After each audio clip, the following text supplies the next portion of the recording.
Middle east countries का war चल रहा है, लेकिन इसका इंडियन मार्केट और इंडियन इकोनॉमी पे क्या इंपैक्ट पड़ता है, तो आओ 60 सेकंड में समझते हैं। इसका इंडियन स्टॉक मार्केट पे क्या इंपैक्ट पड़ता है। वॉर की वजह से बहुत सारे फॉरेन इन्वेस्टर इंडिया का मार्केट छोड़कर जाने लगते हैं, जिसकी वजह से वो सारा अपना पैसा लेके जाते हैं और सेंसेक्स और निफ्टी बहुत पूरे पॉइंट से नीचे गिरने लगते हैं और बाजार में एक पैनिक अटैक होता है और पैनिक अटैक के होने की वजह से बाजार में पैनिक सेल्स बढ़ जाती है। वॉर का इन्फ्लेशन पे क्या इंपैक्ट पड़ता है। जब वॉर होती है तो ये तुम पहले ही जानते होगे कि वॉर होने की वजह से पेट्रोल के जो प्राइसेस है वो बढ़ जाते हैं और पेट्रोल के प्राइस बढ़ने की वजह से बाजार के अंदर इन्फ्लेशन बढ़ेगा, क्योंकि खाने पीने की कॉस्ट और बनाने की कॉस्ट और डिलीवरी चार्जेस और ट्रांसपोर्टेशन सबकी कॉस्ट बढ़ी हुई दिखाई देगी।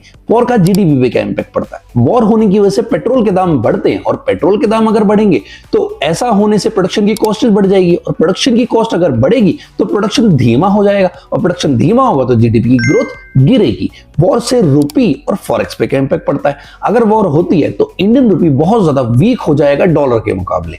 इस वजह से आरबीआई को रिजर्व में से पैसा निकालना पड़ेगा और निकाल के बाजार में बेचना पड़ेगा और अगर आरबीआई बाजार में सेल करेगा डॉलर तो इससे भारत के फॉरेन एक्सचेंज रिजर्व में से रिजर्व घट जाएगा। इसका सीधा साधा मतलब यह निकला कि वॉर सिर्फ बॉर्डर्स पे ही नहीं, हमारी पॉकेट पर भी इंपैक्ट डालता है।